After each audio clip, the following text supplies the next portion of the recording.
முதலாவது தேவனுடைய ராஜ்யத்தையும் அவருடைய நீதியும் தேடுங்கள், இவைகளெல்லாம் உங்களுக்கு கூட கொடுக்கப்படும் என்ற தேவ வாக்கியத்தின் இன்றைக்கு நாம் வாரத்தின் முதலாவது நாள தேவனை தொழுது கொள்ளும்படியாக நாம் ஒன்று கூடியிருக்கிறோம். இப்படியாக இந்த நேரத்தில் தொடக்க ஜபம் ராஜன் சகோதரர் வந்து ஜெபித்து தரும்படியாக கேட்டுக்கொண்டிருக்கிறோம்.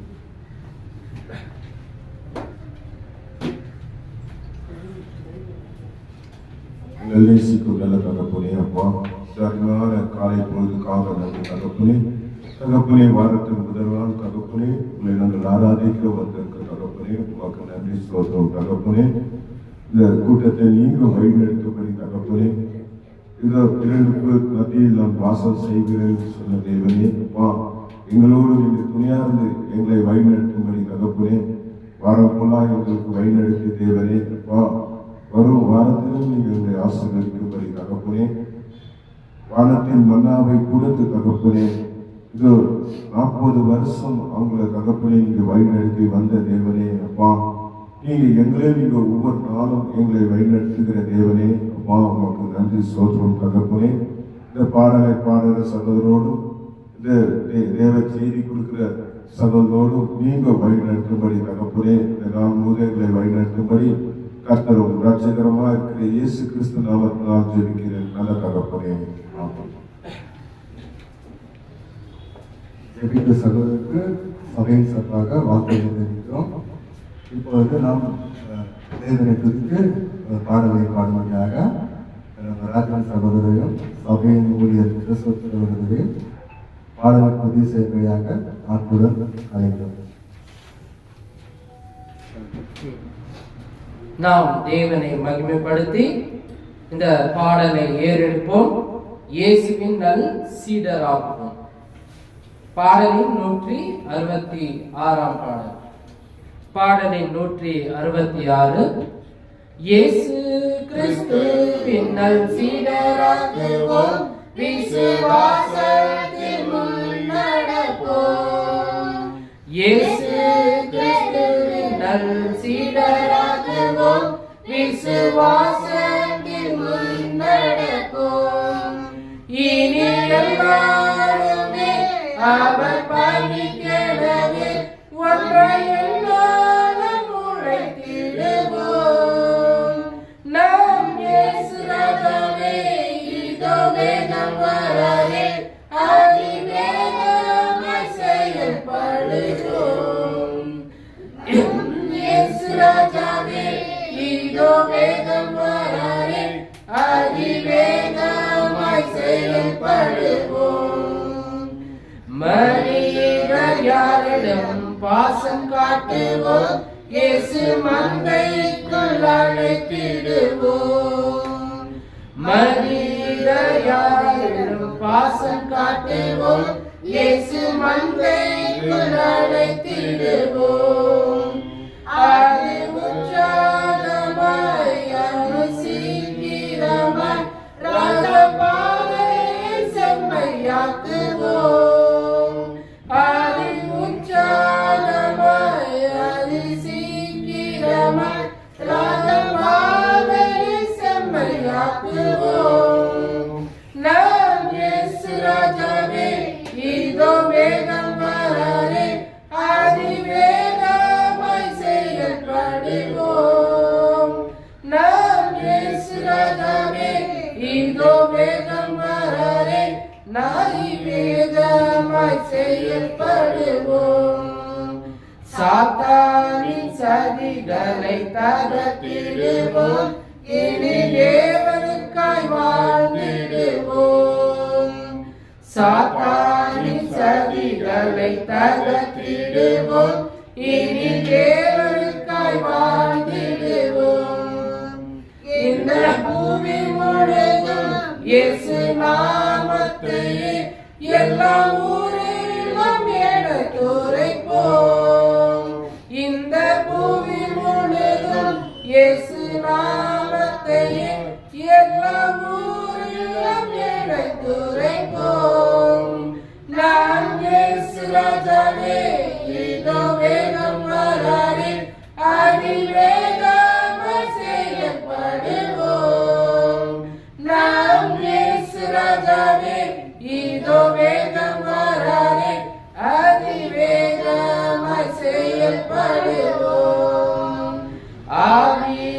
ஆத்துமா தேவனாவர் பணிக்கே இனி நான் அல்ல அவரை எல்லாம் ஆவியாந்து உலகம் அவர் பணிக்கே இனி நான் அல்ல அவரை எல்லாம் என்று முடிவு செய்தோம் அதில் நிலைத்திருப்போம் அவர் நாளிடம் மகிழ்ந்திடுவோம் என்று முடிவு செய்வோம் அதில் நிலைத்திருப்போம் அவர் நாளிடம் மகிழ்ந்திடுவோம் நாம் இயேசு ராஜாவே இதோ வேகம் வராதே அதிவேகமாய் செயல்படுவோம் நாம் இயேசு ராஜாவே இதோ வேகம் வராதே அதிவேகமாய் செயல்படுவோம்.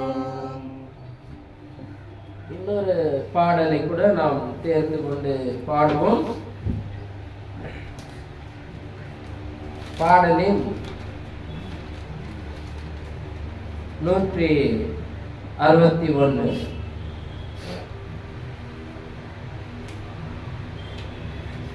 பாடலின் 161 தாசரே இதரணியில் அன்பா என்ற பாடலை நாம் தேவனுக்கென்று ஏறெடுத்து பாடுவோம்.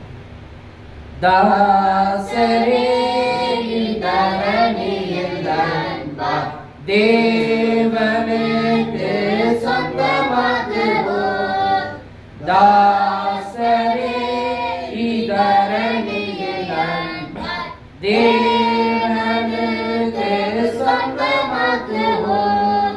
நேசமாய் இயேசுவை கூறுவோம், அவரை காண்பிப்போம், மாவிருள் நீக்குவோம், வெளிச்சம் வீசுவோம். தாசரே இதரணியில் அன்பாய் இயேசுவுக்கு சொந்தமாக்குவோம். வருத்தப்பட்டு பாரம் சுமப்போரை வருந்தி அன்பாய் அழைத்திடுவோம். வருத்தப்பட்டு பாரம் சுமப்போரை வருந்தி அன்பாய் அழைத்திடுவோம். உயிர்த்த இயேசு பாவபாரத்தை நமது துக்கத்தை நமது துன்பத்தை சுமந்து தீர்த்தாரே. தாசரே இதரணியில் அன்பாய் தேவனுக்கு சொந்தமாக்குவோம். பசி உள்ளோக்கும் பிடியானைகளுக்கு பற்றமாக உதவி செய்வோம். பசியுள்ளோர்க்கும் பிணியாளிகளுக்கு பற்றமாக உதவி செய்வோம். உசித்த நன்மைகளை நிறைந்து தம்மை மறந்து இயேசு கனிந்து தீர்த்தனரே. தாசரே இதரணியில் அன்பாய் தேவனுக்கு சொந்தமாக்குவோம். நெருக்கப்பட்டு ஒடுக்கப்பட்டோரை நேசரே நாம் உயர்த்திடுவோம். நெருக்கப்பட்டு ஒடுக்கப்பட்டோரை நேசரே நாம் உயர்த்திடுவோம்.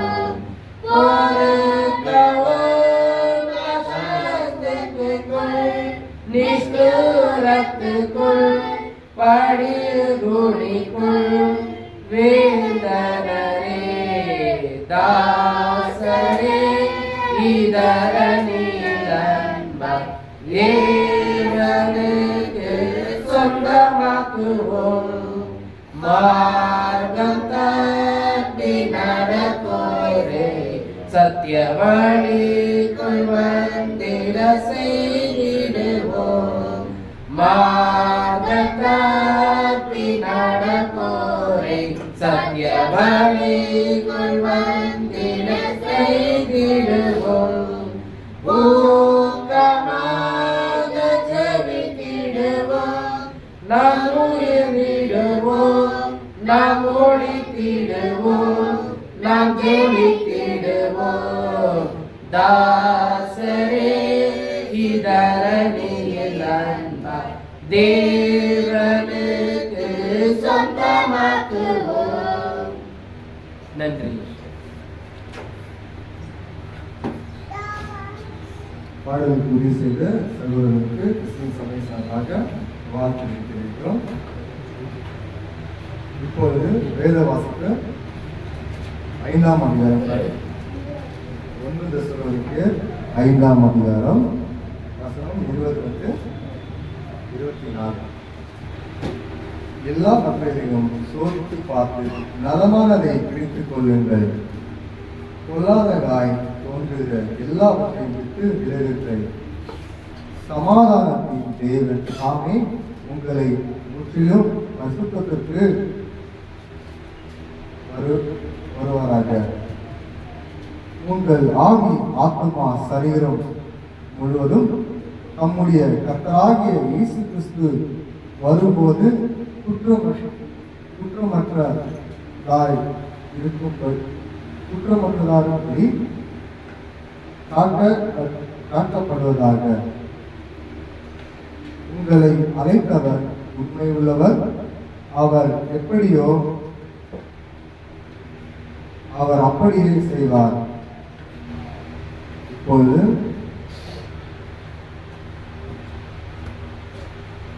தேவ செய்திக்காக ஒருவர் ஜெபிக்கிறார்.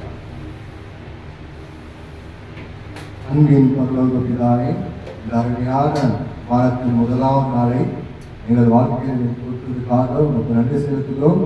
இதோ பிதாவே, கடந்த வாரம் முழுவதும் நாங்கள் நலமாய் வேலை செய்து நன்றாக இருந்து இந்த வாரம் எங்களை கூட்டி சேர்த்திருக்கேன். உங்களுக்கு நன்றி செலுத்துகிறோம். இதோ உண்மை துதிக்கும்படியாக, உண்மை வணங்கும்படியாக, உங்களுடைய வார்த்தைக்கு கீழ்ப்படிந்து உங்களுடைய கட்டளைகளுக்கு ஏற்றுக்கொண்டு நாங்கள் வந்திருக்கிறோம்.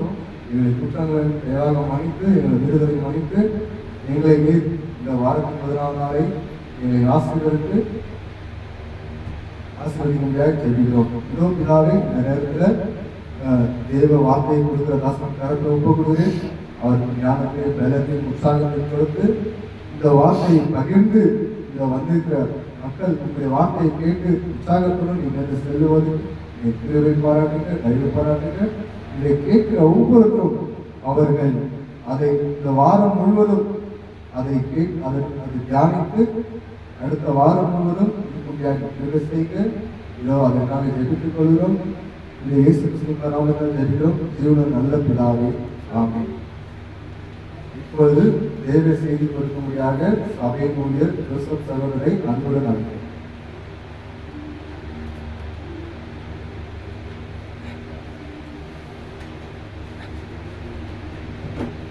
எல்லாரும் சந்தோஷமா இருக்கிறீங்களா?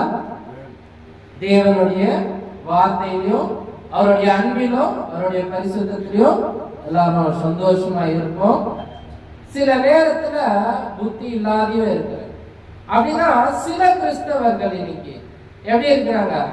நான் தேவனை தான் தொழுது கொள்றேன், கிறிஸ்துவகிட்ட ஜெபிக்கிறேன், நான் பரிசுத்த ஆவியை ஏற்றுக்கொள்றேன்.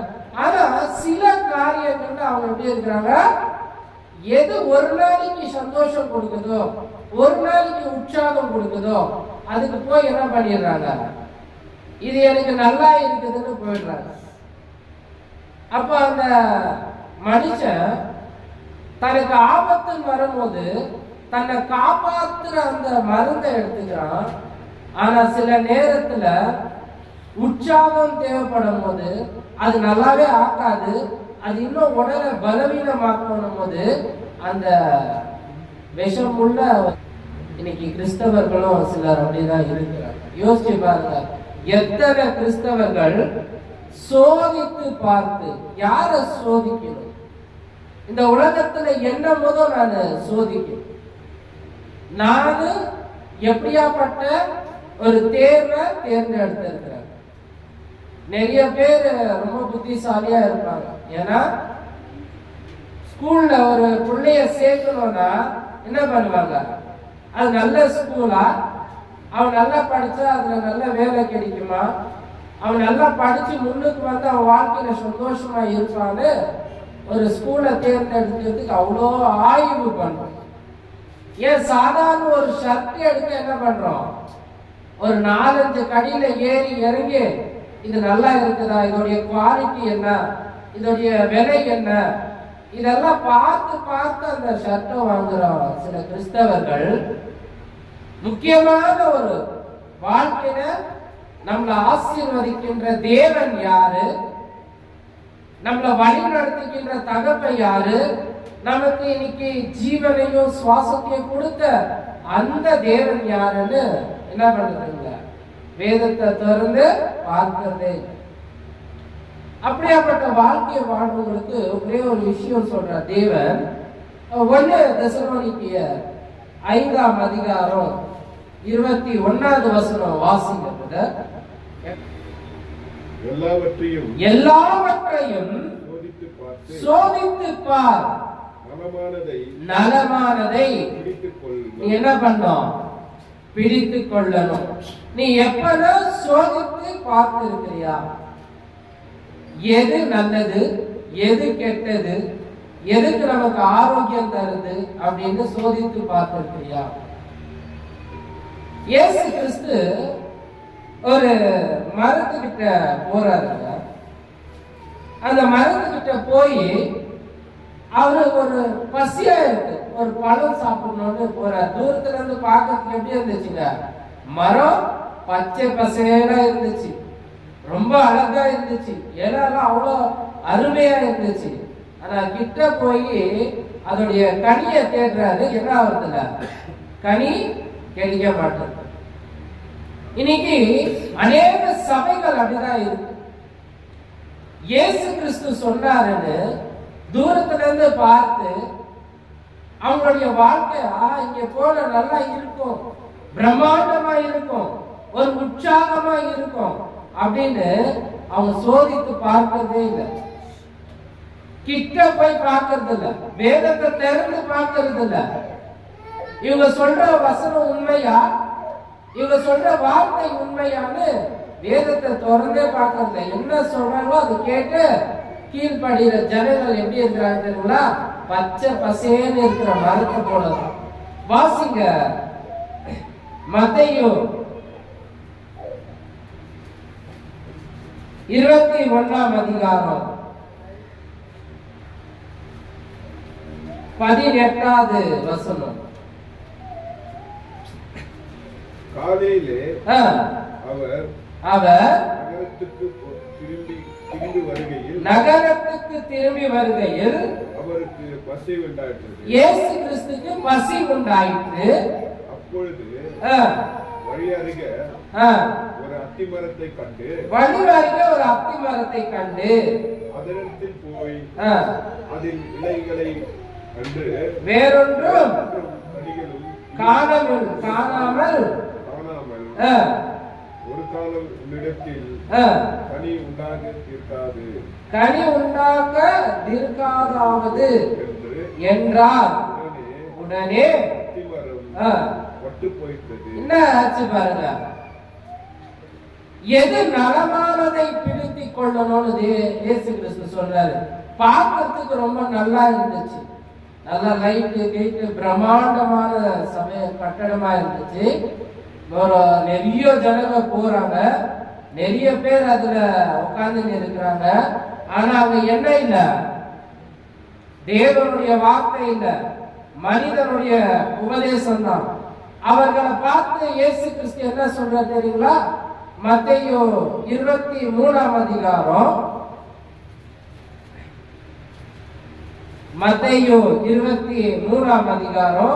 27வது வசனத்தை வாசிங்க.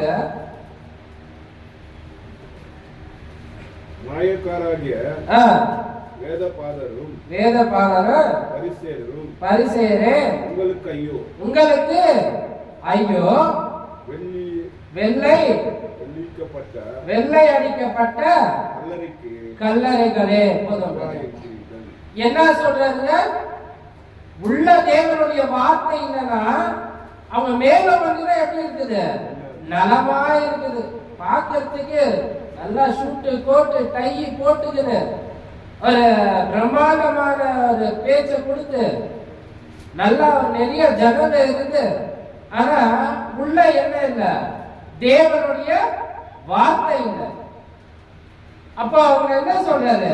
வெள்ளை அடிக்கப்பட்ட கல்லறைகளே. கல்லறை எல்லாம் போன வருஷத்துக்கு வருஷம் பார்ப்பீங்க, நல்லா வெளியே அடிச்சிருப்பாங்க. ஆனா உள்ள நீங்க ஓபன் பண்ணி பார்த்தா என்ன இருக்கும்? வெறும் துர்நாற்றம், அந்த வாசனை, அந்த புழுக்கள் அப்படிதான் இருக்கும். அப்படிதான் சில கிறிஸ்தவர்கள் இருக்கிறாங்க. வேதத்தை எடுத்து படிச்சு இது நலமான சபையா, இந்த சபையில சத்தியம் இருக்குதா, தேவன் சொன்ன கட்டளைகள் இருக்குதான்னு இன்னைக்கு என்ன பண்றது? நீங்க அதை பார்க்கறது இல்ல. அப்ப அவங்கள பார்த்து தேவன் சொல்றாரு, இயேசு கிறிஸ்து சொல்றாரு, ஒரு காலம் உன்னிடத்து கனி உண்டாக்காதிருப்பதாக என்றார். உடனே அத்திமரம் பற்று போயிடுச்சு. இன்னைக்கு அப்படியாப்பட்ட கிறிஸ்தவர்கள் நல்லா வாழ்ந்து உலக வாழ்க்கையில கிட்ட அநேக பணங்கள் இருக்கு, நல்ல கார் இருக்கு, நல்ல வீடு இருக்கு, பிரம்மாண்டமா இருக்கிற ஒரு வாழ்க்கையில நீங்க போய் பாருங்க, எத்தனை பிரச்சனைகள் இருக்கும். அவங்க சகோதரர்கிட்ட கேட்டாலும் சொல்லிடுவாங்க, ஐயா இவராப்பா, இவர் மனைவியை விட்டு பிரிஞ்சு வேறொரு தொடர்புல இருக்கிறாருப்பா, ஐயோ இவங்க மனைவி வெறும் கெட்ட வார்த்தை பேசுறாங்கப்பா, ஐயோ இந்த மனுஷன் தேவனுடைய சத்தியத்தை வெளிப்புறமா சொல்லிட்டு உள்ள அப்படி வாழாத இருக்கிறாருப்பா. அப்படியாப்பட்ட வாழ்க்கைக்கு தான் அநேக கிறிஸ்தவர்கள் ஓடுறாங்க. அங்க தேவனுடைய வார்த்தை என்ன இல்லைங்க, கொஞ்சம் கூட இல்லை. ஏன்னா இன்னைக்கு சபையில என்ன படிக்க ஆரம்பிச்சிட்டாங்க? சோதித்து பார்க்காம நம்ம கிறிஸ்தவர்களுக்கு தெரியும் ஏன் மியூசிக்க வாசிக்க கூடாது.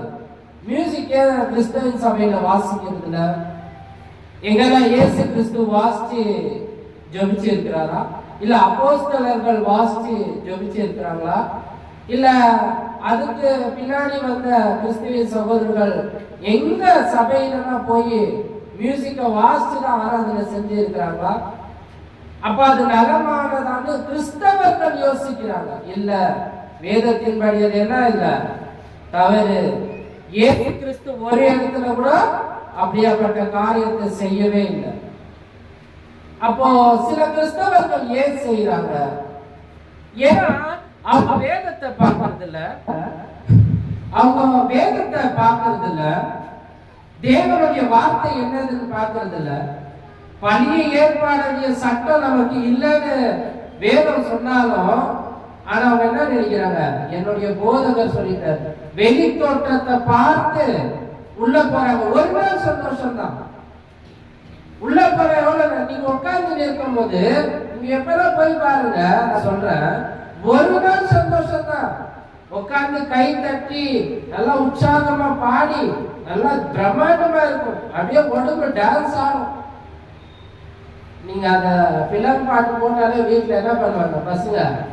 டான்ஸ் தான் ஆடுவாங்க.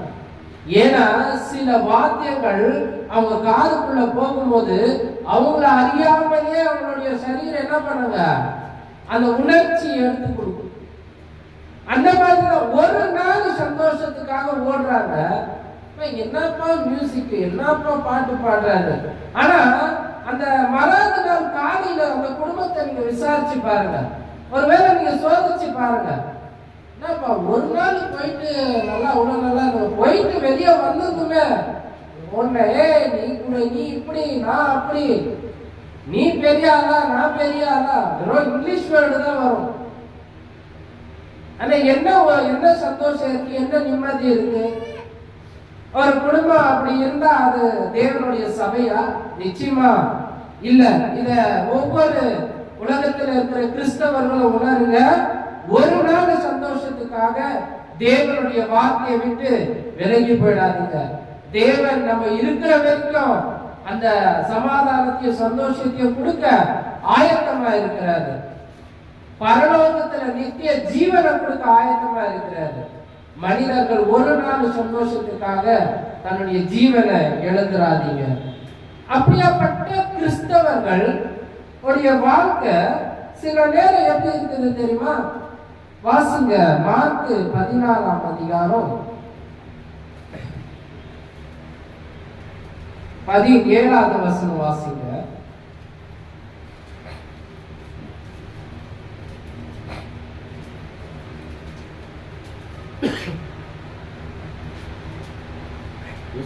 விசுவாசிகள் நீங்க கிறிஸ்துவ விசுவாசிக்கிறீங்களா? ஒரு கேள்வி இல்ல, ஒரு சின்ன கேள்வி. நீங்க இயேசு கிறிஸ்துவ விசுவாசிக்கிறீங்களா? தேவனுடைய குமாரன் விசுவாசிக்கிறீங்களா? தேவனிடத்துல இருந்து வந்தவர் தான் விசுவாசிக்கிறீங்களா? இது ஊழியக்காரருக்கு மட்டும் இல்ல, ஒவ்வொரு விசுவாசிகளுக்கும் சொல்றாரு. நல்ல இதுதான் ஹைலைட்.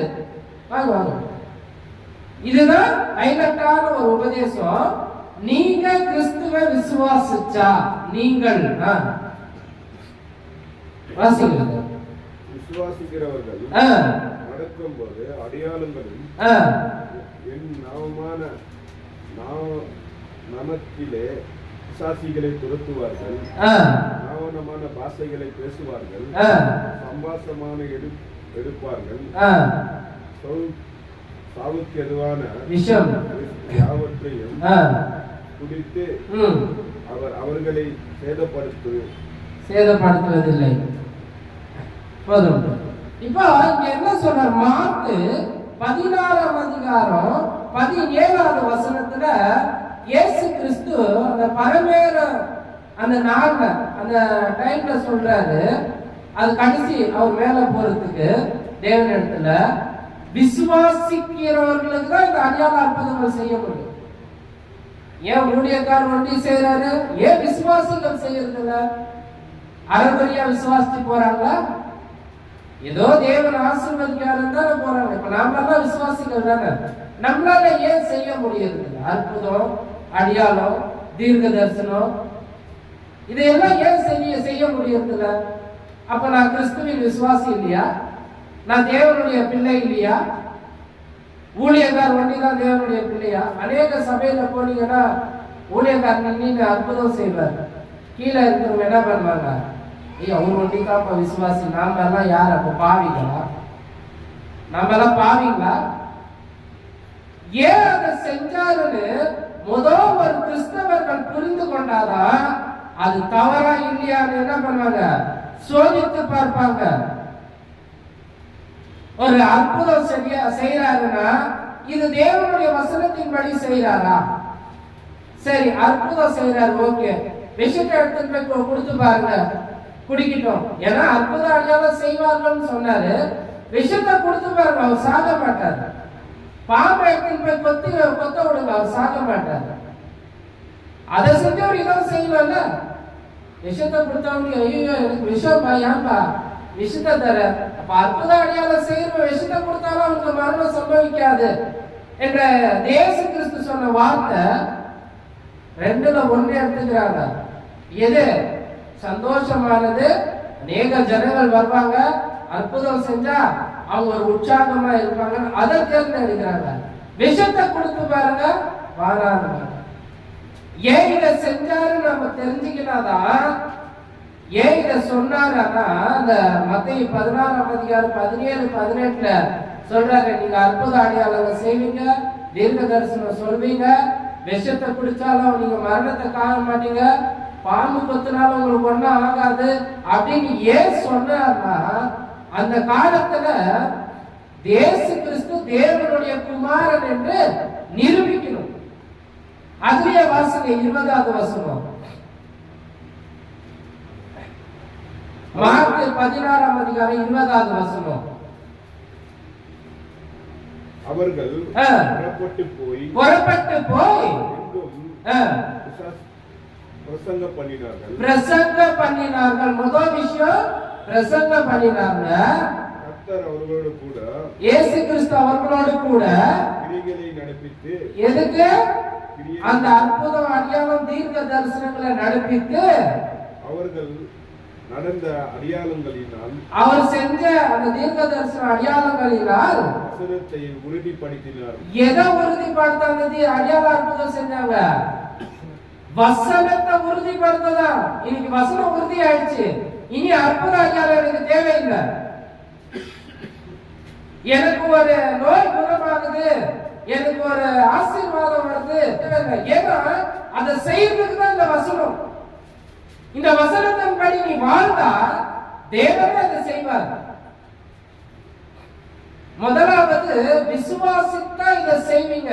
நாம் எல்லாம் விசுவாசிகள், நம்மளால செய்ய முடியாது. ஏன்னா இந்த வேத வசனத்தை உறுதிப்படுத்ததான் இயேசு கிறிஸ்து அப்போஸ்தலர்கள் கூட இருந்து அதை செய்ய வச்சார். இன்னைக்கு சோதித்து பார்க்கணும். ஏன் இத இன்னைக்கு அநேக மக்கள் செய்யறாங்க? சரி, அவங்க என்ன பண்றாங்க? மியூசிக் வாசிக்கிறாங்க, கை தட்டுறாங்க. எந்த ஒரு ஆராதனையில இயேசு கிறிஸ்து சொன்னாரு, ஜோரா கையை தட்டி நீங்க பாடுங்கப்பா, அப்பதான் உங்க வார்த்தை எனக்கு கேட்கும். எங்க சொல்லிக்கிறாரு? கேளுங்க. நிறைய கிறிஸ்தவர்கள்ட்ட போய் கேட்டு பாருங்க. கை தட்டி பாடினதான் பிரதர் இயேசு கிறிஸ்து அப்படியே காதுல போய் நமக்கு அப்படியே ஆசீர்வாதத்தை கொட்டிடுவார். எந்த வேதத்துல சொல்லி, எந்த ஆராதனையில நீ கை தட்டி ஜோரா தேவனை தொழுது கொள்ளுன்னு சொல்லி கேட்டா, என் ஊழியக்கார் சொன்னார். அவர் எவ்வளவு பெரிய ஆள் தெரியுமா? அவர் பெரிய 60 வயசு அவருக்கு. அவர் எப்படியாப்பட்ட உபதேசகர் உங்களுக்கு தெரியுமா? இயேசு கிறிஸ்து சொன்ன வசனம் என்னப்பா ஆச்சுன்னா, அதெல்லாம் எனக்கு தேவையில்லை. என் ஊழியக்கார் சொல்றதுதான் எனக்கு தேவை. யார் ஜட்ஜ்மெண்ட் கொடுக்கிறது? ஊழியக்காரன் வருவாரு. உன் குடும்பத்துல சண்டை நடக்கும் போது ஊழியக்காரன் வந்து வலிக்கி விடுவாரு. உனக்கு ஒரு பணம் பிரச்சனை போது ஊழியக்காரன் வருவாரு. உனக்கு ஒரு நோய் வந்ததுன்னா ஊழியக்காரன் வருவாரு. யாரு ஆசீர்வதிக்கிறது? யார் உன்னை வழி நடத்துறது? உன் பிதாவாகிய தேவன் அல்லவா? கை கட்டுறாங்க, தீர்க்க தரிசனம், இன்னொன்னு அற்புதம் அடையாளம். மிக பயங்கரமா ஓடுது இன்னைக்கு. தீர்க்க தரிசனம் ஒரு பக்கம் இருக்கட்டும், ஒரு போதகர் என்ன சொல்றாங்க, இந்த அற்புத அடையாளங்களை பயங்கரமா எடுத்துட்டு வர்றாரு. பேங்க்ல காசை போடுறாரு, இயேசு கிறிஸ்துன்னு சொல்றாரு. கேள்விப்பட்டுக்கிறீங்களா? அப்படியாப்பட்ட ஒரு ஊழியக்காரர் அப்படி எல்லாம் இருக்கிறாங்க. இன்னைக்கு அவங்க எல்லாவற்றையும் சோதித்து பார்த்துக்கிறீங்களா? எப்படி சோதிக்கிறீங்க? டைரக்டா போய் சோதிக்காதீங்க. வேதத்துல இருக்குதான் சோதிச்சு பாருங்க, எடுத்து படிச்சு பாருங்க. உலகத்துல எல்லாவற்றையும் சோதித்து பார்த்து நலமானதை நீ பற்றிக்கொள். கிறிஸ்துவின் சபையார் தான் பாருங்க. இன்னைக்கு இயேசு கிறிஸ்து சொன்ன கட்டளையின்படி மியூசிக் சபையில கொண்டு வரக்கூடாது. ஏன்னா இயேசு கிறிஸ்து அந்த கட்டளையே இல்ல. செஞ்சா என்ன பிரதர்? இயேசு கிறிஸ்துக்காக தான் நான் செய்யறேன். என்ன தப்பு? ஒரு கேள்வி இல்ல, ஒரு கேள்வி வரலாம் இல்லைங்களா? செஞ்சா என்ன தப்பு பிரதர்? நம்மளுக்கு தேவனை தான் உற்சாகப்படுத்தும். அப்ப இயேசு கிறிஸ்து என்ன சொல்றாரு தெரியுங்களா? வாசிங்க, மத்தேயு 7ஆம் அதிகாரம். இங்கிலீஷ்லயே வாசிக்கலாம், இங்கிலீஷ்ல வாசிங்க. மத்தேயு 7ஆம் அதிகாரம் 22வது வசனம். இயேசு கிறிஸ்து மியூசிக் வாசிக்கிறீங்களோ, கை தட்டுறீங்களோ, தீர்க்க தரிசனம் சொல்றீங்களோ, அற்புத அடையாளங்கள் செய்றீங்களோ, இது எல்லாம் எதுக்குன்னா தேவனுடைய வசனத்தை உறுதிப்படுத்ததான். அதுக்கப்புறம் வர சந்ததிகளுக்கு இயேசு கிறிஸ்து கொடுக்கிற ஒரு அறிவுரை பாருங்க. 7ஆம் அதிகாரம் 22வது வசனம். அந்நாளிலே என்னை நோக்கி இயேசு கிறிஸ்துவை நோக்கி நியாயத்தீர்ப்பு நாள்ல இயேசு கிறிஸ்து இருப்பாரு, தேவன் இருப்பாரு, பரிசுத்த ஆவியானவர் இருப்பாரு. அப்ப ஜனங்கள் எல்லாம் ஊழியக்காரங்க எல்லாம் போய் கேட்பாங்க, கர்த்தாவே இயேசு கிறிஸ்துவே, கர்த்தாவே என்று உமது நாமத்திலே தீர்க்கதரிசனம் உரைத்தோம் அல்லவா? தீர்க்கதரிசனம் சொன்னா இல்லையா? உமது நாமத்திலே பிசாசுகளை துரத்தினோம், பிசாச ஓட்டணும் இல்லையா? உமது நாமத்திலே அநேக அற்புதங்கள் செய்தோம் அல்லவா? போதும். இப்போ இயேசு கிறிஸ்து கிட்ட போய் இயேசு கிறிஸ்து சொல்வார், நீங்க வராதீங்க, நீங்க போங்க அப்படின்னு சொல்லும் போது இயேசு கிறிஸ்து போய் இவங்க சொல்றாங்க, நான் இதெல்லாம் செஞ்சேன், நீ சொன்ன மாதிரி தான் என்ன பண்ண, சபையில தீர்க்க தரிசனம் சொன்ன, மியூசிக்க வாசிச்ச, அற்புத அடையாளங்கள் செஞ்ச. நீங்க சொன்னீங்க தானே இயேசுவே, நீங்க செஞ்சீங்க இல்லையா? அப்ப முதல் கேள்வி அவர் என்ன கேட்பாங்க, நான் எதற்காக சொன்னேன்னு சொன்னியா? எதற்காக அந்த அற்புத அடையாளங்கள் செஞ்சேன்னு சொன்னியா அப்படின்னு கேட்பாரு இல்லைங்களா? அப்ப இயேசு கிறிஸ்து சொல்றாரு பாருங்க 23வது வசனம், அப்பொழுது இப்போ நான் என்ன பண்ணணும்? அப்படியாப்பட்ட கிறிஸ்தவர்களுக்கு சொல்லணும், இயேசு கிறிஸ்து சொல்வாருப்பா, நீ தீர்க்க தரிசனம் செஞ்ச, நீ அற்புத அடையாளம் செஞ்ச, நீ மியூசிக் வாசிச்ச, நீ கை தட்டின, நீ நோயை குணமாக்குன, முடிய வளர வச்ச, இப்படி எல்லாம் சொன்னா நியாய தீர்ப்பு நாளில் இயேசு கிறிஸ்து உன்னை பார்த்து சொல்கின்ற வார்த்தை இது. அப்பொழுது நான் ஒரு காலமும் உன்னை அறியவில்லை. யார் அவங்க என்ன சொல்றது? வெளிப்படையா சொல்றாங்க, அக்கிரம செய்கைக்காரர்களே என்னை விட்டு அகன்று போங்கள். என்னை விட்டு நீங்க என்ன பண்ணுங்க? இப்போ யாருன்னு நம்ம சோதித்து பார்ப்போமா? அவங்க எல்லாம் யாருங்க? இப்ப எல்லாம் யாருன்னு சொல்லுவோம்? இந்த மியூசிக் வாசிக்கிறவங்க, இந்த அற்புத அடையாளம் செய்யறவங்க, தீர்க்க தரிசனம் சொல்றவங்க யாருங்க? என்ன சொல்றாங்க இயேசு கிறிஸ்து? அக்கிரமக்காரர்களே. இன்னைக்கு எத்தனை பேரு உண்மையான கிறிஸ்தவர்களும் கிறிஸ்தவர்கள் என்று போர்வை போட்டுக் கொண்டு இந்த சபைக்கு போய் இருக்கிறவங்களும் நல்லா சிந்திச்சு பாருங்க. நியாய தீர்ப்பு நாள் ஒண்ணு இருக்கு. உங்களை அக்கிரமக்காரர்கள் என்று சொல்ல அந்த இடத்துக்கு நீங்க போகாதீங்க. மிக உறுதியா பற்றி கொள்றது தேவனுடைய வார்த்தை மட்டும்தான். அப்போ நலமானதை சோதித்து பாருங்கள். அப்போதுதான் எது உண்மையான சபை, எது பொய்யான சபை என்று நீங்க அறிந்து கொள்வீங்கள்.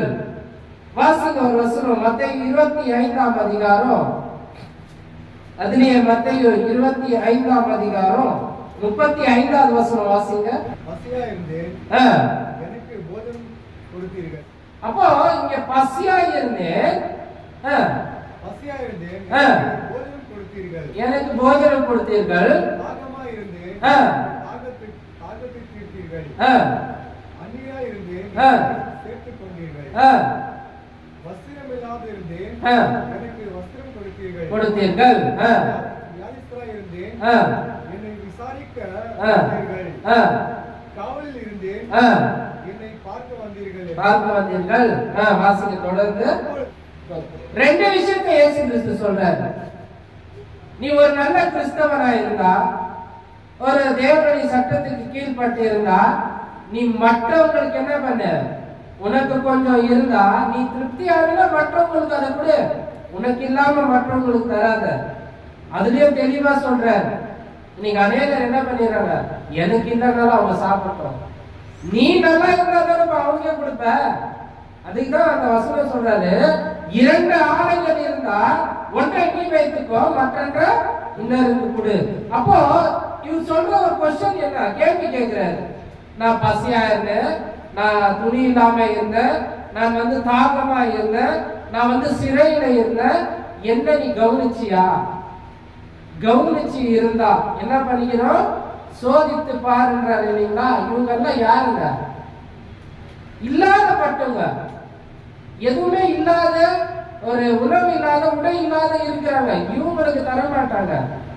ஊழியக்காரர் நல்லா வாழ்ந்துட்டு இருப்பாரு, நல்லா பிரம்மாண்டமா இருப்பாரு, வீடு இருக்கும். ஊழியக்காரர் சொல்ற சாட்சி என்னங்க, எனக்கு ஒரு கார் வாங்கி கொடுத்தாரு அந்த பிரதர், ஏன்னா நான் ஊழியர் செய்யறேன், எனக்கு ஒரு வண்டி ஸ்கூட்டர் வாங்கி கொடுத்தாரு. யாருக்கு செய்யணும்? நலமானதை பற்றி கொள்ளுங்கள். யாருக்கு செய்ய வேண்டிய காரியம் இது? இல்லாதவர்களுக்கு செய்யணும். இருந்து மிதத்து நல்லா சாப்பிட்டு இருக்கிறவங்களுக்கு கிடையாது. அந்த இல்லாதவர்களுக்கு நீங்க செய்யும் போது மத்தேயு 25ஆம் அதிகாரம் 33வது வசனம் வாசிங்க. செம்மறி ஆடுகளே தமது வலது கரத்திலும் வெள்ளையாடு இடது பக்கத்திலும் நிறுத்துவார். அப்பொழுது ராஜா தமது வலது பக்கத்திலே நிற்பவர்களை பார்த்து பாருங்கள் என்று இப்போ யார் ஆசீர்வதிக்கிறது? இன்னைக்கு ஊழியக்கார ஆசீர்வதிக்கிறது இல்ல, இயேசு கிறிஸ்து ஆசீர்வதிக்கிறது, பரிசுத்த ஆவியானவர் ஆசீர்வதிக்கிறது. இயேசு கொடுக்கிற ஸ்டேட்மெண்ட் பாருங்க, பிதாவினால் ஆசீர்வதிக்கப்பட்டவர்கள். இன்னைக்கு இயேசு கிறிஸ்து அப்பான்னு சொல்ற அத்தனை சகோதர சகோதரிகளும் கேளுங்க, தேவனால் தான் நீங்க ஆசீர்வதிக்கப்படுவீங்க. பிதாவினால் ஆசீர்வதிக்கப்பட்டவர்களே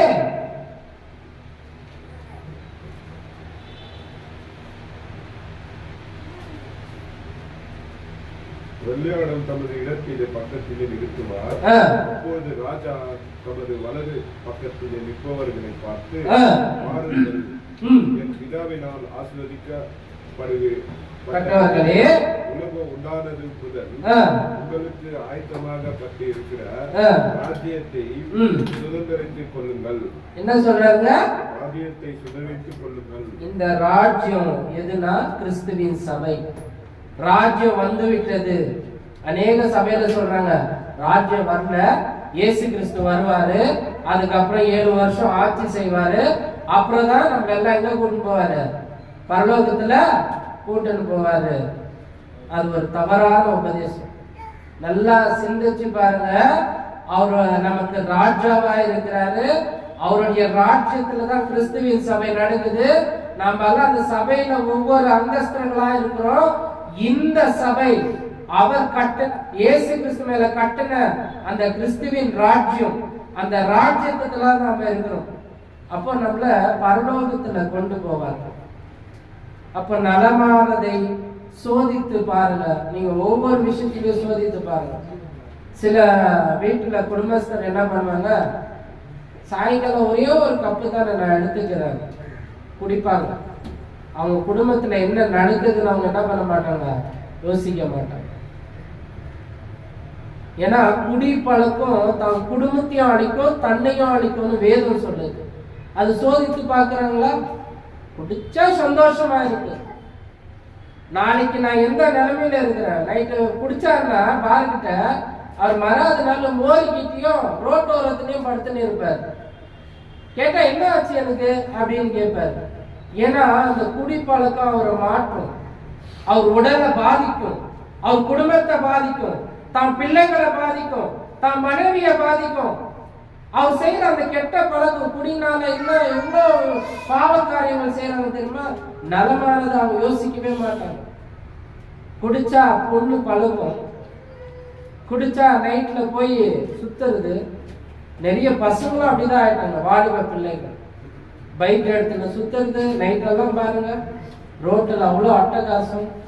ஏன்னா தனது நலமானதை சோதித்து பார்க்காமல் தேர்ந்தெடுக்கிற எந்த ஒரு விஷயமும் தன்னுடைய சரீரத்தையும் தன் குடும்பத்தையும் தன் வாழ்க்கையும் பாதிக்கும்ன்றது சிந்திச்சே பார்க்கணும்.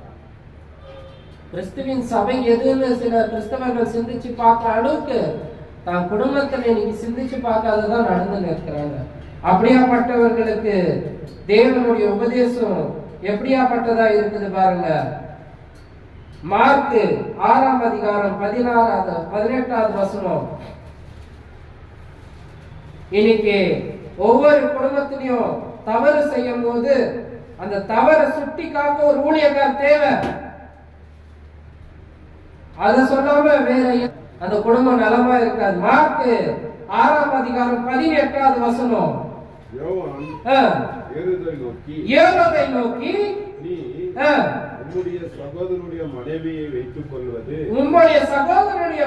வைத்துக் கொள்வது நியாயமல்ல என்று சொன்னது மிக்கம் ஏரோது சேவர்களை அனுப்பி யோவானை பிடித்து கட்டி காவலிலே வைத்திருந்தார். இன்னைக்கு உண்மையா சொன்னா அநேக ஊழியக்காரங்க இப்படிதான் அடிப்பாங்க.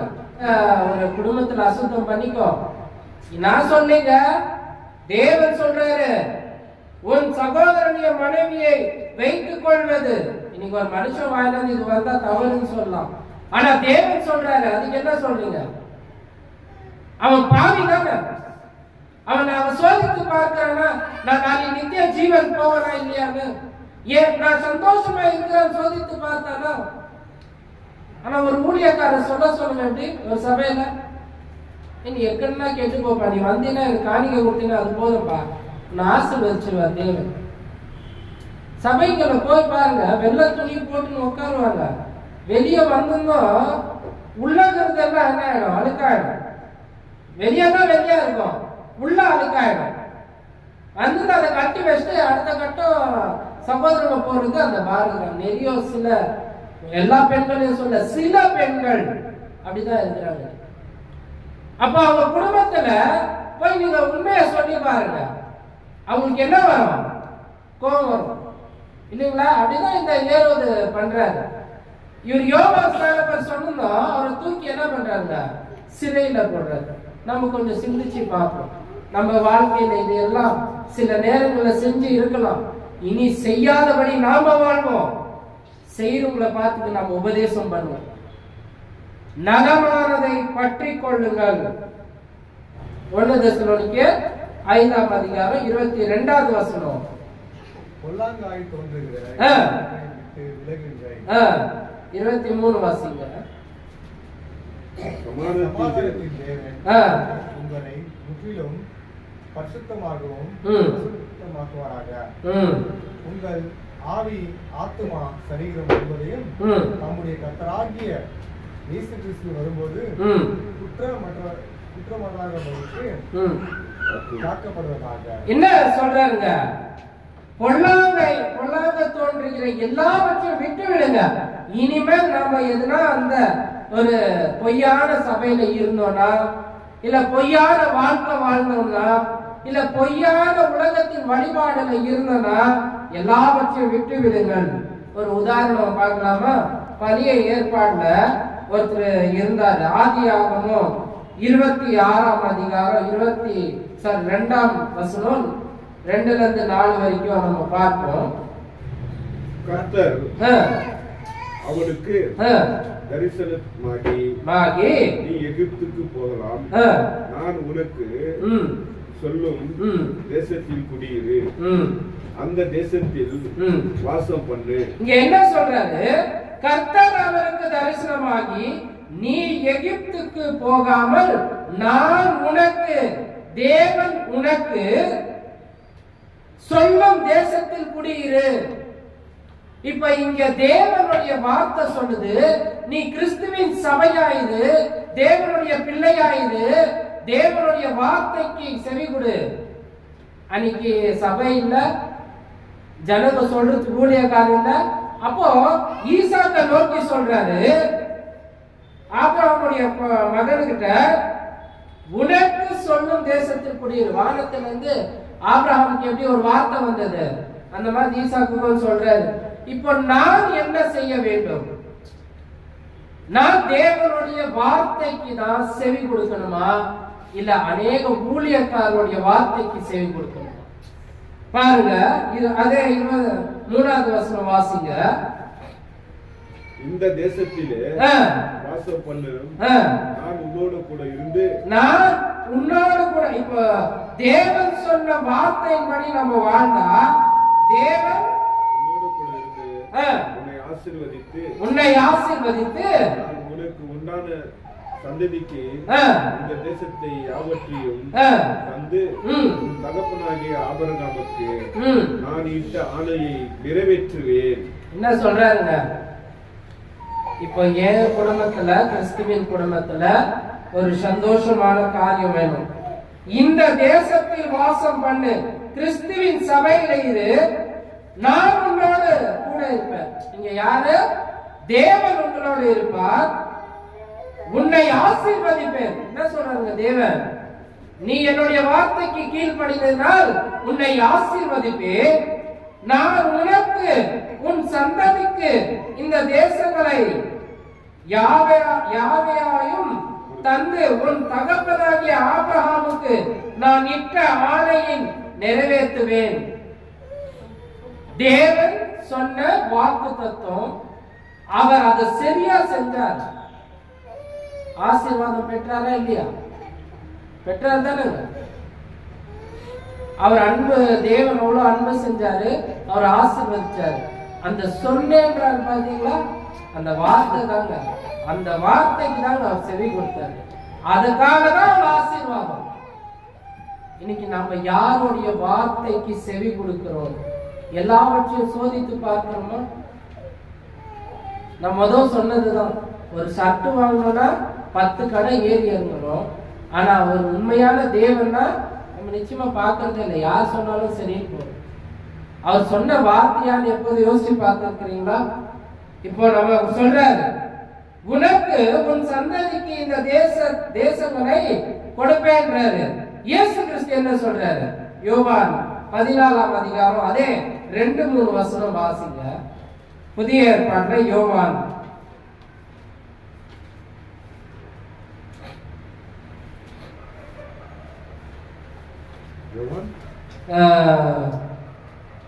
14ஆம் அதிகாரம் 2-3 வசனம்.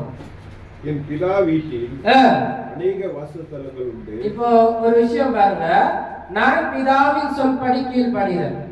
நான் கை தட்ட மாட்டேன் சபையில, நான் மியூசிக் வாசிக்க மாட்டேன், நான் தீர்க்க தரிசனம் சொல்ல மாட்டேன், நான் அற்புதம் அடையாளம் செய்ய மாட்டேன், நான் பொய்யான உபதேசத்தை உபதேசிக்க மாட்டேன், தேவனுடைய சத்தியத்துல இருக்குவேன், சபைக்கு உண்மையாக இருப்பேன், சத்தியத்தை உலகமெங்கு சொல்லுவேன், வாரத்தின் முதல் நாள் சபை கூடி வருவேன். அப்படியாப்பட்டவர்களுக்கு இயேசு கிறிஸ்து கொடுக்கிற வாக்குத்தத்தம் பாருங்க, வாசிக்கிறது. என் பிதாவின் வீட்டில் அநேக வாசஸ்தலங்கள் உண்டு. அப்படி இல்லாதிருந்தால் நான் உங்களுக்கு சொல்லி இருப்பேன். அப்படி இல்லைன்னா நீங்க இதெல்லாம் செய்யுங்கன்னு இருக்குது. ஒரு ஸ்தலத்தை உங்களுக்காக ஆயத்த பண்ண போகிறேன். நான் போய் உங்களுக்காக ஸ்தலத்தை ஆயத்த பண்ணி இருக்கிற இடத்திலும் நீங்களும் இருக்கும்படி நான் மறுபடியும் வந்து உங்களை என் பிதாவிடத்தில் சேர்த்துக் கொள்வேன். இதுதான் ஆசீர்வாதம். என்ன ஆசீர்வாதம்? நாம் எல்லாம் பரலோகத்துல போய் சந்தோஷமா வாழ்றதுதான் ஆசீர்வாதம். ஆனா இதுல ஒரே ஒரு விஷயம் யோசிச்சு பாருங்க. இயேசு கிறிஸ்து சொல்றாரு மத்தேயு அதிகாரத்துல, என் வசனத்தை கை கொள்கிறவர்களுக்கு தான் அந்த ஆசீர்வாதம். என்ன சொல்லுங்க? என்னை நோக்கி கர்த்தாவே கர்த்தாவே என்று அந்நாளில் அநேகர் சொல்வார்கள், அவர்களை நான் அறியேன், அக்கிரம செய்கைக்காரர்கள் என்று சொல்வார். ஆனா எப்போ தேவனுடைய வார்த்தை கேட்கிறீங்களோ அப்ப சொல்றாரு ஈசாக்குக்கு, உங்கள் நான் உனக்கு சொல்லும் தேசத்தை கொடுப்பேன், உன்னை ஆசீர்வதிப்பேன் என்று சொன்ன தேவன் இன்னைக்கு கிறிஸ்துவின் சபையில இருக்கிற ஒவ்வொரு சத்திய பிள்ளைகளையும் பார்த்து சொல்றார், உன்னை நான் ஆசீர்வதிப்பேன். எனக்கு ஆசீர்வாதமா சாபமா முடிவு பண்ணிக்கங்க. ஒருவேளை நம்ம குடும்பத்திலயும் அப்படி இருந்தா அவங்களுக்கு சத்தியத்தை சொல்லுங்க, இல்லம்மா இதுதான் சத்தியம். ஒருவேளை சத்தியத்துல நிலைத்து இருந்து அந்த சட்டத்தை முழுமையா கை கொண்டாதான் ஆசீர்வாதம். முழுமையா கை கொள்ளாம அரைகுறையா இருந்தாலும் அந்த ஆசீர்வாதம் கிடையாது. பரிபூர்ணமா அந்த சட்டத்தை கை கொள்ளுங்க. அப்ப உங்க குடும்பத்துல ஆசீர்வாதம் வரலன்னா நீங்க நிச்சயமா தேவன்கிட்ட கேட்க முடியும். நீங்க பரிபூர்ணமா இல்லைன்னா தேவன் உங்ககிட்ட கேட்பார். எதற்கு நம்ம ஆயத்தமா இருக்கோம்? முதலாவது கிறிஸ்துவின் சபையில ஆராதனைக்கு முக்கியத்துவம் கொடுங்க. இரண்டாவது நலமானதை பற்றி கொள்ளுங்க. உலகத்துல எல்லாத்தையும் சோதித்து பாருங்க. யார் சொன்னதும் சரின்னு ஏத்துக்காதீங்க. நம்மளுக்கு தேவன் ஞானத்தை கொடுத்துக்கிறாரு. சோதித்து பாருங்க. எல்லா தீமைகளையும் விட்டு விலகுங்க. தேவன் சொன்ன சட்டத்துக்கு கீழ்பட்டு பாவ செயல்கள், பொய், திருட்டு, விபச்சாரம், தீங்கு, பொறாமை, வஞ்சனை, கோபம், அசுத்தம், சுர்ப வழிபாடு, உலகத்தின் பண்டிகைகள், பாரம்பரிய வழிபாடுகளை விட்டு விலகுங்க. ஊழியம் செய்யுங்க, சுவிசேஷத்தை சொல்லுங்க. உலகம் எங்கும் ரட்சிக்கும்படி தேவனுடைய கிருபை உங்கள் மேல் இருக்கட்டும். பொறுமையோடு இந்த வசனங்களை கேட்ட உங்கள் யாவரையும் தேவன் தாமே ஆசீர்வதித்து வழிநடத்துவார்கள். தொடர்ந்து வழிநடத்தும்படி வின்சென்ட் பிரதரை சபையின் சார்பாக அழைக்கிறேன். ரொம்ப அருமையான வசனத்தை பெற்ற சகோதரருக்கு கிறிஸ்டின் சபை சார்பாக வார்த்தை பெற்றிருக்கிறோம். ரொம்ப அருமையாக இருந்திருக்கு வசனம். நாம் நம்ம ஒவ்வொரு வாரமும் கேட்குறோம். இந்த வசனம் கேட்ட வசனத்தை நம்ம தியானிக்கணும். நம்ம இனி நம்ம 6 நாள் இருக்குது. 6 நாளில் நம்ம இருக்க அந்த வசனத்தை தியானித்து அதன்படி நடக்கிறோம். என்ன வசனம் சொன்னாருன்னா 1 தெசலோனிக்கேயர் வசனம் 5ஆம் அதிகாரம் 22 எல்லாவற்றையும் சோதித்து அறிந்து நலமானதை பிடித்து வரும். நம்ம எல்லாம் சோதிக்கணும். ஆனால் நிறைய சபைகளில் வந்துட்டு கண்மூடித்தனமாக பாஸ்டர் என்ன சொல்றாங்களோ அதான் நான் கேட்குறாங்க. நானும் நிறைய சபையில் போயிருக்கிறேன், இருந்திருக்கிறேன். ஆனால் வந்துட்டு கிறிஸ்துவின் சபையில் வந்துட்டு வேதத்தில் என்ன சொல்றதோ அதை ஒண்டி தான் நம்ம செய்யணுன்றாங்க. அதனால நீங்க வந்துட்டு நலமானதை பிடித்துக் கொள்ளுங்க. நம்ம போதகர் சொல்றாங்க, பெரியவங்க சொல்றாங்க, முன்னோர்கள் சொல்றாங்க, நிறைய நம்ம சடங்காச்சாரியமும் நிறைய தவறான ஒரு உபதேசத்தை நம்ம இருக்கிறோம். அதுல இருந்து மாத்திரம் தான் நம்மளுக்கு தேவன் கிறிஸ்துவின் சபையை அந்த காலத்துல நம்ம எப்படி அப்போஸ்தலர்கள் ஃபாலோ பண்ணாங்களோ அந்த மூலியமாக நம்ம கிறிஸ்துவின் சபையை நம்ம ஃபாலோ பண்ணிக்கிறோம். இதை நீங்க உபயோகப்படுத்திக் கொள்ளுங்க. இப்படியாக இந்த வார்த்தை கொடுத்து செல்வதற்கு கிறிஸ்துவின் சபை சார்பாக வாழ்த்துக்களை தெரிவிக்கிறோம். இப்பொழுது ஒரு பாடலை பாடுமுறையாக சகோதரர் யோசப்பதையும் ராஜேந்திரையும்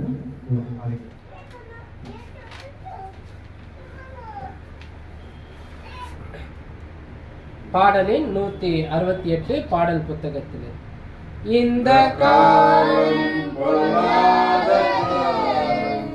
உன்னை தேவன் அழைக்கிறார். இந்த காலம் பொல்லாதது உன்னை தேவன் அழைக்கிறார். நீ வாழும் வாழ்க்கைதான் அது வாடகை வீடுதான்.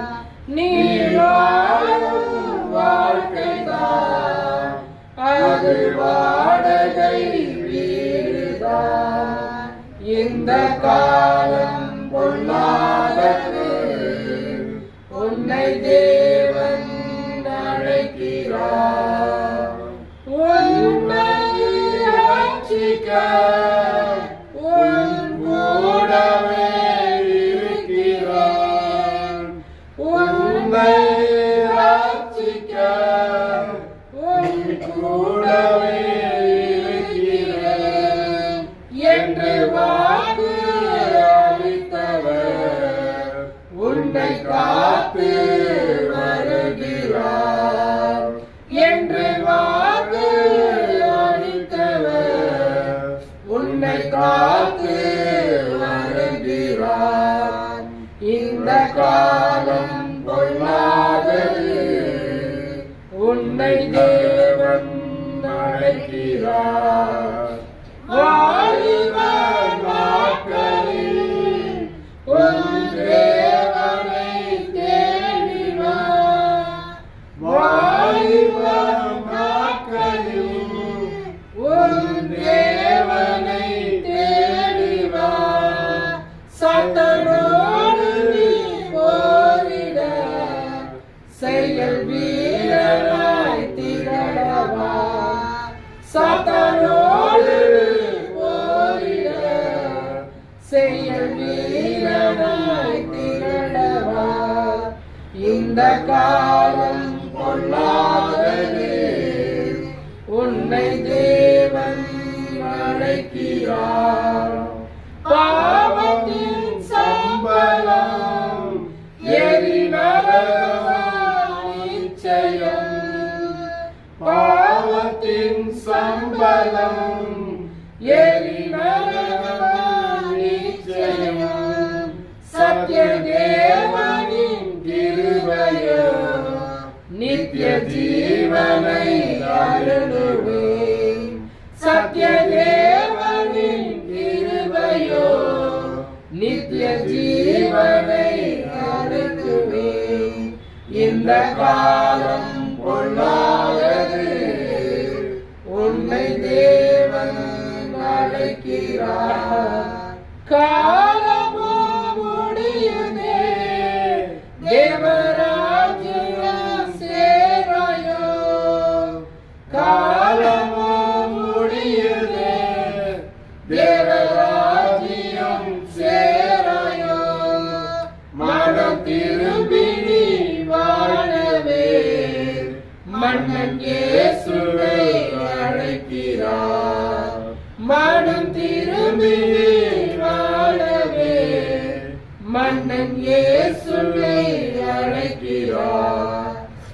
இந்த காலம் பொல்லாதது, உன்னை தேவன் அழைக்கிறார். நீ வாழும் வாழ்க்கைதான் அது வாடகை வீடுதான். நீ வாழும் வாழ்க்கைதான் அது வாடகை வீடுதான். இந்த காலம் பொல்லாதது, உன்னை தேவன் அழைக்கிறார். இந்த பாடலுக்கு உதவி செய்த சகோதரருக்கு கிறிஸ்டியன் சபை சார்பாக வாழ்த்துக்களை தெரிவிக்கிறேன். இப்பொழுது நமக்கு பந்தி நேரமாக இருக்கிறது. நம்ம அறிஞர்களையும் அப்பத்தையும் கிறிஸ்துவதியாக அதற்கு வழிகாட்டுவதற்காக சகோதரர் ராஜன் சகோதரை கிறிஸ்டியன் சபை சார்பாக அழைக்கிறேன்.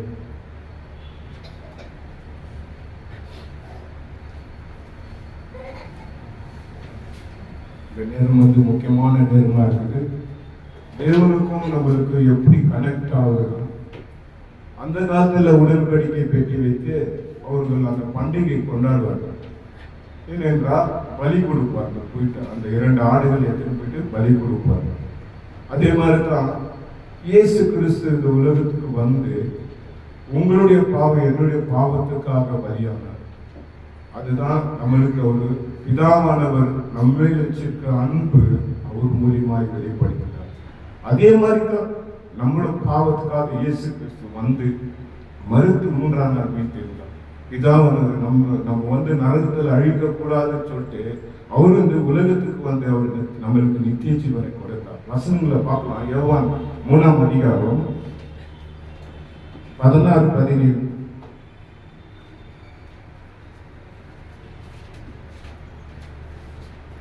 தேவன் தம்முடைய ஒரே பேர குமாரனை விசுவாசிக்கிறவன் எவனோ அவன் கெட்டு போவாமல் நித்தியத்திலும் அடையும்படிக்கு அவரை தந்தறினார். உலகத்தை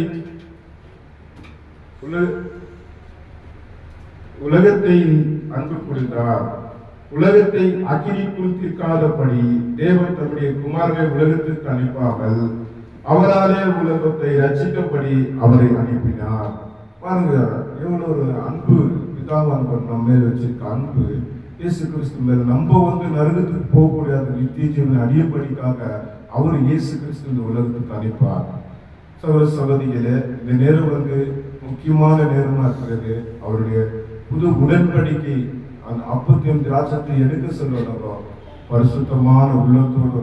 அது ரொம்ப முக்கியமானது. நம்ம எந்த வாரத்துலாம் நம்ம பாவம் செஞ்சிருக்கலாம், அது எடுக்க சொல்ல நம்ம இதயத்தோடு பரிசுத்தமான இதயத்தோடு நம்ம எடுக்கும்படி கேட்டுக்கொள்கிறேன். வசனத்தை பார்க்கலாம். 1 கொரிந்தியர் 11ஆம் அதிகாரம் 24. யாராவது படிக்கிறீங்களா?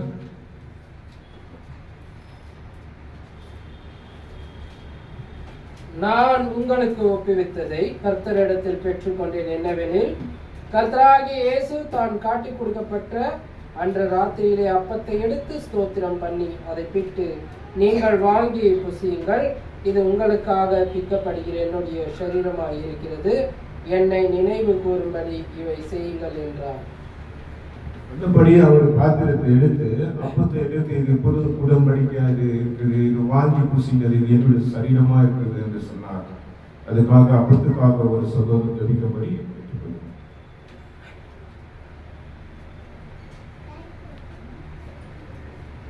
நாம் அனைவரும் எழுந்து நின்று தலைகளை தாழ்த்தி நாம் ஜெபம் செய்வோம். அன்பின் பரலோகத்தின் பரிசுத்த நல்ல பிதாவே, இந்த அருமையான வாரத்தின் முதல் நாளிலே உம்மை தொழுது கொள்ளும்படி, உம்முடைய வார்த்தைக்கு நாங்கள் கீழ்ப்படியும்படி எங்களை ஆயத்தப்படுத்தின தயவுக்காக நன்றி அப்பா. இதோ பிதாவே, இந்த உம்முடைய குமாரனாகிய இயேசு கிறிஸ்து எங்களுடைய பாவங்களுக்காக தான் இந்த போருக்கு முன்பாக எத்தனையோ பாடுகள் பட்டார். அவரை சாட்டையால் அடித்தார்கள், அவர் மாம்சம் கிழிக்கப்பட்டது. அதற்கு மாதிரியாக வைத்திருக்கிற அப்பத்தை ஆசீர்வதிங்க. இதை நாங்கள் ஏனோதானம் என்று எடுக்காமல் கிறிஸ்துவின் சரீரம் என்னதென்று உணர்ந்து இதுல பங்கு பெறும்படி உங்களுடைய கிருபையால் எங்களை பலப்படுத்துங்க. எல்லாவற்றையும் உண்மை உயர்த்துகிறோம், எங்களை தாழ்த்துகிறோம். இயேசு கிறிஸ்துவின் நாமத்தில் ஜெபிக்கிறோம் ஜீவனுள்ள நல்ல பிதாவே, ஆமென்.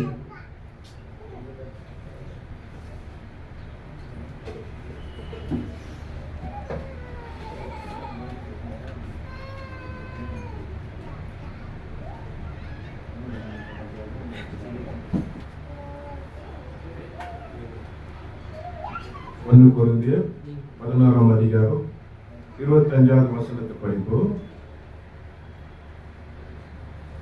போஜனம் பண்ணிய பின்பு அவர் அந்தபடியே பாத்திரத்தை எடுத்து, இந்த பாத்திரம் என் இரத்தத்தினாலாகிய புதிய உடன்படிக்கையாய் இருக்கிறது. நீங்கள் இதை பானம் பண்ணும் போதெல்லாம் என்னை நினைவு கூறும்படி இதை செய்யுங்கள் என்றார். திராட்சரசத்தை எடுத்து இது இந்த உடன்படிக்கை இது பானம் பண்ணுங்கள், அவர் ரத்தமா இருக்குது எல்லாம் சொல்லிட்டு அதுக்காக ஒரு சபதம், திராட்சரசத்துக்காக ஒரு சபதம் வைத்தபடி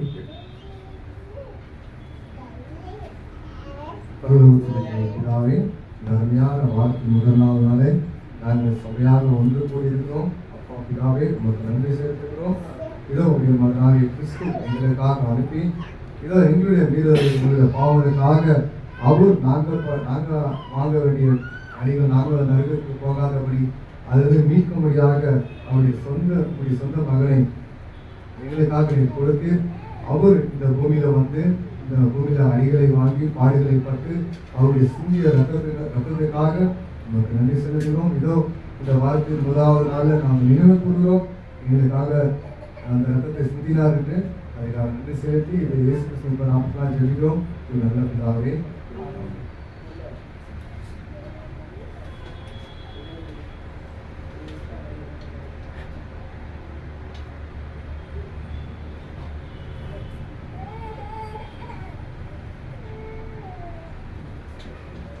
காணிக்கை பகுதியா இருக்கிறது.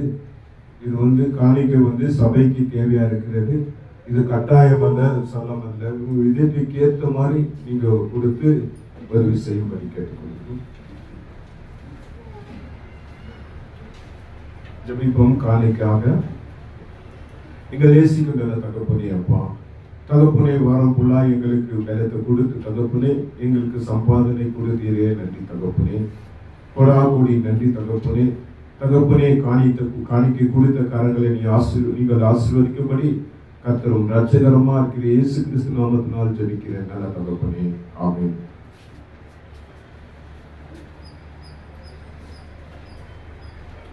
கர்த்தரின் பந்தியில வழிநடத்தின சகோதரருக்கும் காணிக்கை பகுதியில் கிறிஸ்துவின் சபை சார்பாக வாழ்த்துக்களை தெரிவிக்கிறோம். இப்பொழுது கடைசியாக சபையின் ஊழியரும் போதகமாக சகோதரன் வந்து அறிவிப்பையும் முடிவு ஜபத்தையும் முடித்தவங்க சபையின் சார்பாக கேட்டுக்கொள்கிறோம்.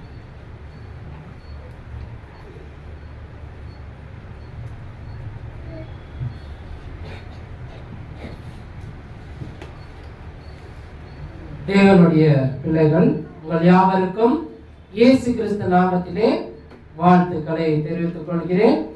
மன மகிழ்ச்சியாக இருப்போம், சத்தியத்துக்கு செவி கொடுப்போம். எது நலமானது என்று நம்ம தெரிந்து அதுல நம்ம கை கொள்ளுவோம். வாரத்தின் முதல் நாள்ல காலை தோறும் ஆராதனை 9 மணி தொடங்கி 10:30 வரைக்கும் இருக்குது. அனைவரும் பரிபூர்ணமாக வந்து பங்கு பெறுங்க. உலகத்தார் அனைவரும் இந்த பெங்களூர் பகுதிக்கு வரும்போது விவேக் நகர்ல இந்த நம்பர் இருக்கு. ஆராதனையில பங்கு பெறணும்னா அனைவரும் வந்து இந்த நம்பருக்கு போன் பண்ணுங்க. அங்கிருந்து வந்து அழைச்சின்னு வருவாங்க. தேவனுடைய கிருபை உங்களோடு இருக்கட்டும். திக்கற்ற பிள்ளைகளுக்கும் விதவைகளுக்கும் நம்ம சபையில் இருக்கிற ஒவ்வொரு குடும்பத்தாருக்கும் ஒவ்வொரு வாலிப சகோதர சகோதரிகளுக்கும் சிறு பிள்ளைகளுக்கும் தேவனுடைய சத்தியத்துல வரும் கிறிஸ்துவின் சபைக்கும் நம்ம ஜெபித்துக் கொள்ளலாம். ஊழியத்துல அநேக பங்கு பெறும்படியும் நம்ம ஜெபித்துக் கொள்ளலாம். தேவன் எல்லாவற்றையும் நலமானதை நமக்கு தந்திருக்கிறார். நாமும் எல்லாவற்றையும் சோதித்து பார்த்து நலமானதை பற்றி கொள்வோம். இல்லைன்னா நிறைவான ஜெபத்துக்குள்ளாக நாம் கடந்து செல்வோம். அனைவரும் எழுந்து நின்று தலைகளை தாழ்த்தி ஜெபம் செய்வோம்.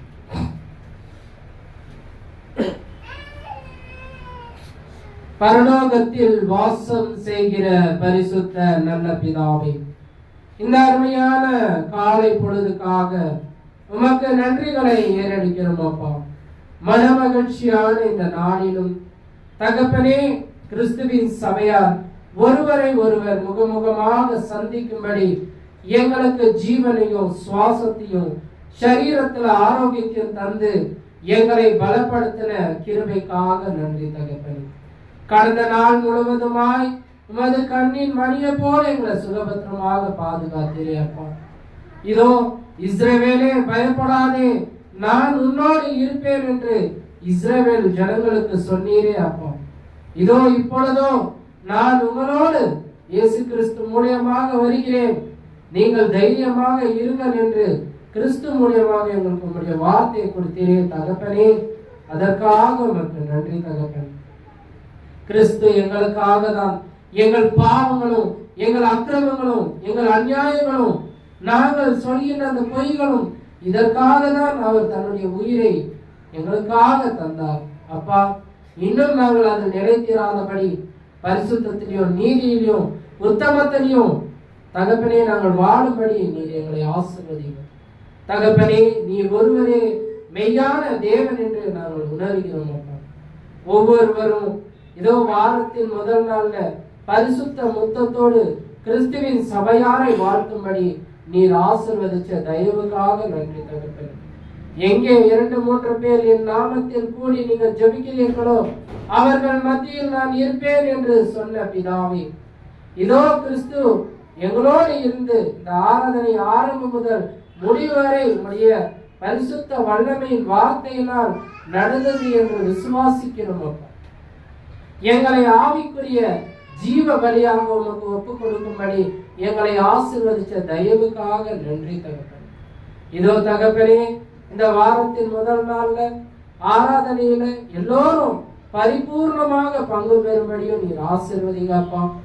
இதோ ஒவ்வொரு குடும்பத்தையும், கிறிஸ்துவின் சபையில இருக்கிற ஒவ்வொரு குடும்பத்தையும், உலகத்தில் இருக்கிற ஒவ்வொரு குடும்பத்தையும் சத்தியத்துக்கு மட்டும் செவி கொடுத்து தகப்பனே உம்முடைய நன்மைகளையும் உம்முடைய ஆசீர்வாதங்களையும் உம்முடைய கிருபைகளையும் பெற்றுக்கொள்ளும்படி நீர் ஆசீர்வதிங்க தகப்பனே. தகப்பனே, வாலிப சகோதர சகோதரிகளையும் நீர் ஆசீர்வதிங்க. சபைக்கு தூணும் ஆதாரமாய் இருக்கும்படி அவர்கள் சத்தியத்துல வளரும்படியும் ஆசீர்வதிங்க. இதோ தகப்பனே, சிறு பிள்ளைகளையும் நீங்க ஆசீர்வதிங்க தகப்பனே.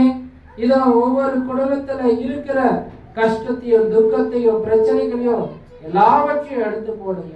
அவர்களுக்கு சத்தியத்தோடு சமாதானத்தையும் சந்தோஷத்தையும் நீங்க தாருங்க அப்பா. எல்லாவற்றையும் உண்மை உயர்த்துகிறோம் அப்பா, எங்களை தாழ்த்துகிறோம். நாங்கள் வெறும் மண்ணும் சாம்பலும் தூசியுமாய் இருக்கிறோம் தகப்பனே. எங்களை இவ்வளவு அன்பு செஞ்சீரே அப்பா, அதற்காக உமக்கு நன்றி. உம்முடைய சித்தத்தின்படி இந்த ஆராதனையில பங்கு பெற்ற ஒவ்வொருவரையும் ஆசீர்வதிச்சு பலப்படுத்துங்க அப்பா. இதோ நாங்கள் இந்த இடத்திலிருந்து இந்த கூடாரத்தை விட்டு போனாலும் உம்முடைய நேசக்கரம் எப்போது எங்களோடு இருந்து அதோ வரப்போற வாரத்தின் முதல் நாள்ல முகமுகமாய் சந்திக்கும்படி உமக்கு சித்தமானால் அதை செய்யுங்க. எல்லாவற்றையும் ஆசீர்வதிங்க, பலப்படுத்துங்க. இயேசு கிறிஸ்துவின் இன்ப நாமத்தில் ஜெபிக்கிறேன் ஜீவனுள்ள நல்ல பிதாவே, ஆமென். சமாதானம்.